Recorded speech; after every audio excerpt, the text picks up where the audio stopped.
خلي عندك استمرارية، خلي عندك دافع دايما انك تكملي. انت بتكملي علشان مين؟ انت بتكملي علشان نفسك، علشان حبك لنفسك، علشان حبك لذاتك. وده انت لو ما سمعتيش الفيديوهات اللي فاتت حضرتك اتفضلي اسمعيها، علشان تعرفي ازاي تعرفي نفسك اكتر، وازاي تحددي اولوياتك، وازاي تحددي اهدافك. بنات عاملين ايه؟ وحشتوني، يا رب تكونوا بخير.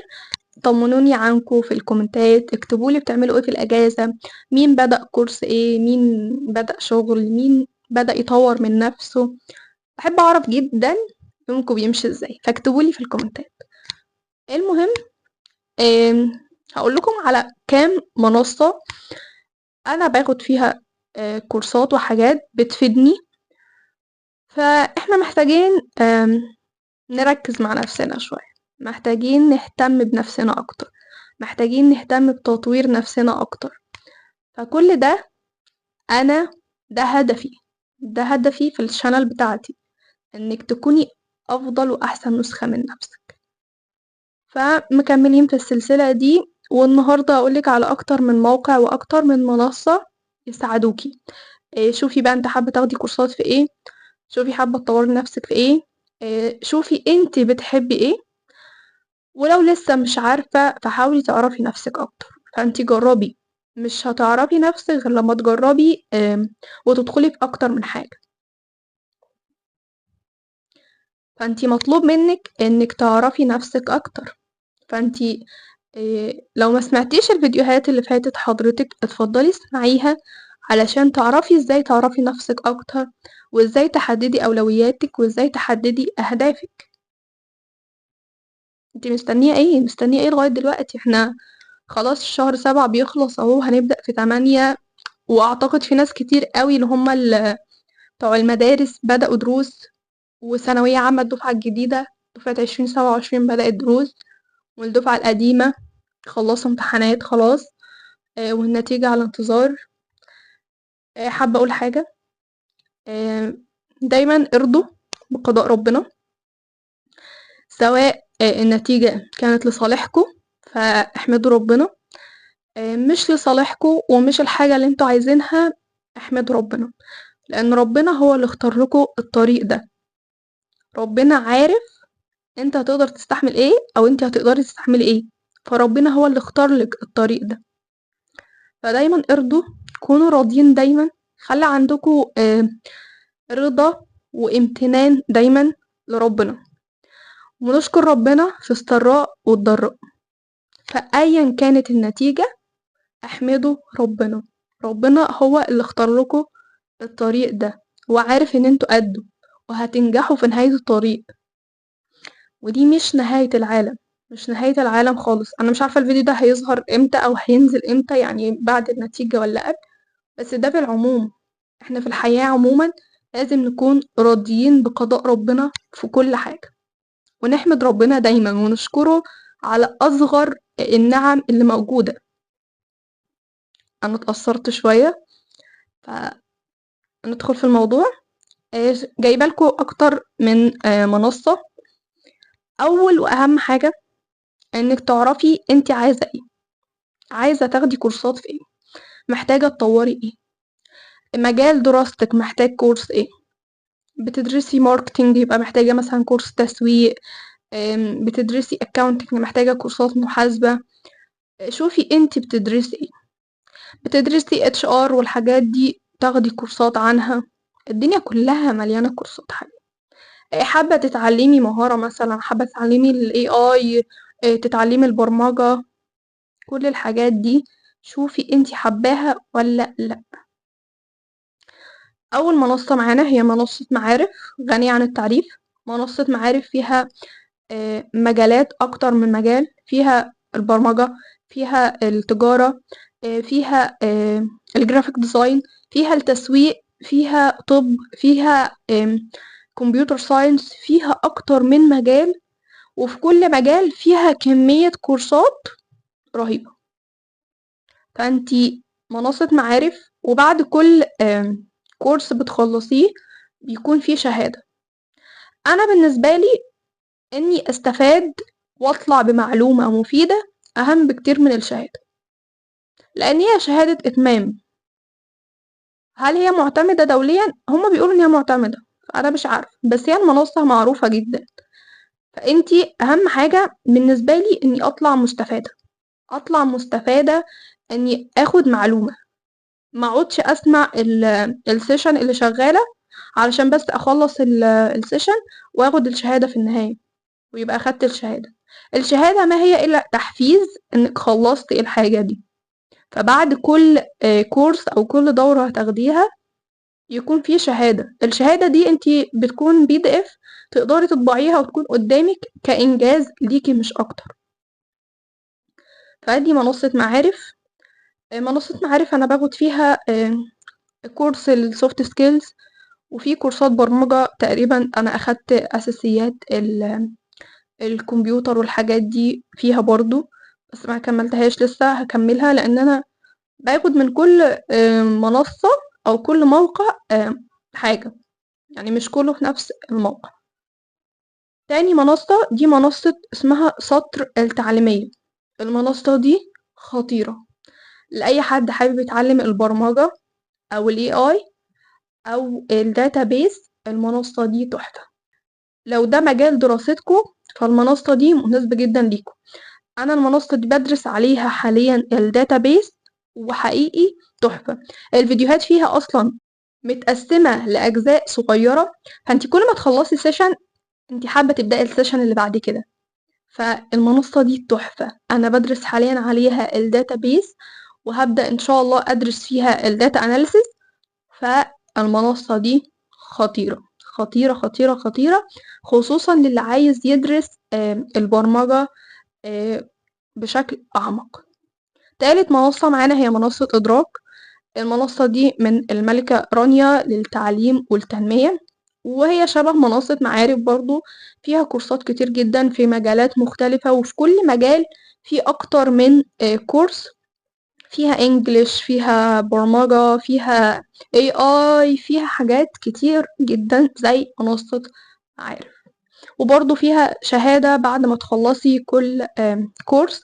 بس أنا زي ما قلتلك الشهادة ما هي إلا وسيلة تحفيز. أهم حاجة تطلعي مستفادة من الكورس أو السيشن اللي انتي هتقعدي وتحضريها وتسمعيها وتضيعي وقتك فيها. فانت لو هتضيعي وقتك فيها من غير استفادة يبقى بلاش تضيعي وقتك، لكن لو هتضيعي وقتك انك تستفيدي وتكوني مركزة وتجمعي اكبر قدر من الاستفادة فتمام. المنصة الرابعة منصة اسمها مهارتك، دي من معهد تكنولوجيا المعلومات. والمنصة دي حلوة قوي، فيها AI، فيها سايبر سيكيورتي، فيها كمبيوتر ساينس. الحاجات دي كلها عن البرمجة والتكنولوجيا والحاجات دي. فالمنصة دي حلوة قوي لان احنا في عصر التكنولوجيا حاليا وفي عصر ال AI، وكلنا لازم يكون عندنا خلفية كافية على الأقل عن ال AI وازاي نستخدم الحاجات بتاعته. فمنصة مهارتك تحفة تحفة تحفة، أنا بدرس عليها أساسيات البايثون. فالمنصة دي حلوة قوي. المنصة الخامسة اسمها مايند ليستر. المنصة دي تقريبا الكورسات اللي كلها فيها انجليش. انا بدرس عليها حاليا الكوميونيكيشن سكيلز، مهارة التواصل، ودي اهم مهارة في الدنيا. عموما السوفت سكيلز من اهم المهارات، فلازم كلنا نطور نفسنا في السوفت سكيلز والكوميونيكيشن سكيلز والحاجات دي. فانا حاليا باقي تقريبا 2 سيشنز في الكوميونيكيشن سكيلز، وفيها كمان اتمام شهادة اتمام السيشنز والمحاضرات وكده. فلو نزلت الفيديو ده بعد ما خلصت السيشن هحطلكوا الشهادة هنا. اخر حاجة اليوتيوب ده كنز لا يفنى، كنز من اهم كنوز ايه الكنوز دي؟ كنز من اهم الكنوز اللي في الدنيا. اليوتيوب فيه بودكاست، فيه محاضرات كتير جدا في كل المجالات. علشان نطور من نفسنا فاليوتيوب فيه كمية كورسات وكمية بودكاست في كل المجالات. هتلاقي بودكاست في كل المجالات، هتلاقي عقليا وروحيا ونفسيا واجتماعيا ودينيا، كل المجالات هنلاقي بودكاست.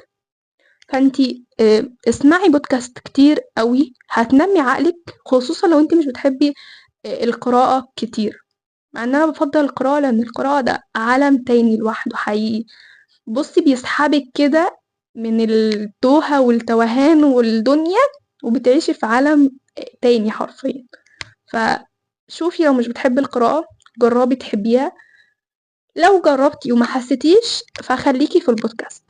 البودكاست هتسمعي وانتي مثلا بتروقي اوضتك، وانتي بتعملي اي حاجة هتشغلي البودكاست جنبك وتسمعيه.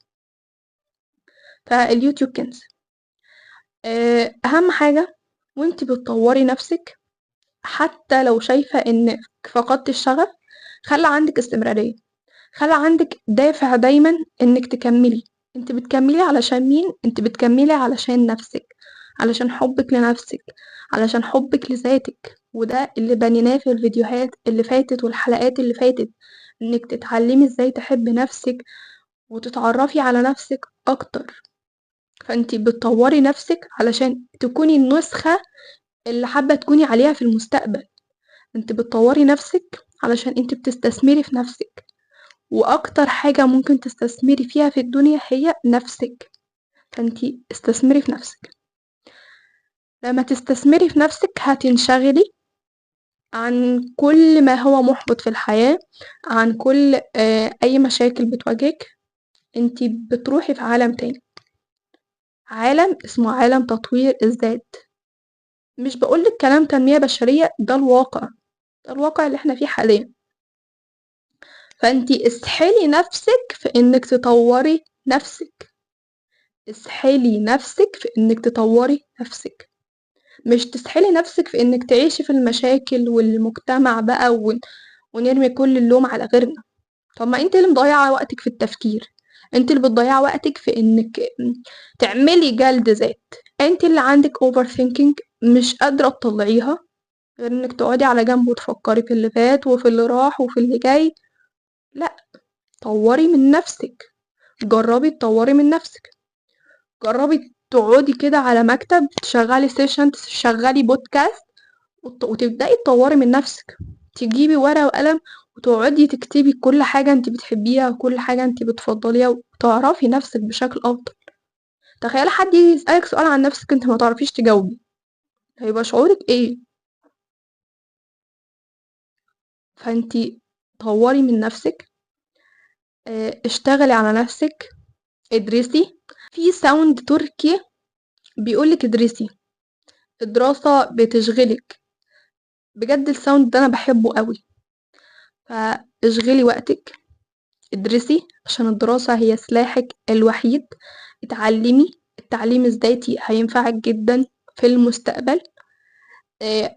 حتى لو مثلا مش هتشتغلي او مش حابة فكرة انك تعملي كارير شيفت او كده، هينفعك مستقبلا. انت بكرة وبعد هتبقي ام وهتبقي ربة اسرة. فطلعي جيل كويس، طلعي جيل سوي نفسيا وصالح. فانت الحاجات دي انت شايفة ان هي مش هتنفعك بعدين، ولكن والله هتنفعك. انت بكرة وبعده هتبقي ام، هتبقي محتاجة تعرفي ازاي تطلعي البيبي الصغير ده يكون شخص سوي نفسيا، يعرف يتعامل مع الحياة وما يأذيش غيره وما يأذيش اللي حواليه. فالحاجات دي بجد هتفيدك. وبس، دي كانت حلقة النهاردة، اتمنى تكونوا استفدتوا واستمتعتوا. ما تنسوش تعملوا لايك وشير وسبسكرايب، وتعملوا شير لاصحابكم عشان هما كمان يستفادوا. واشوفكم في الحلقات الجاية. مع السلامة.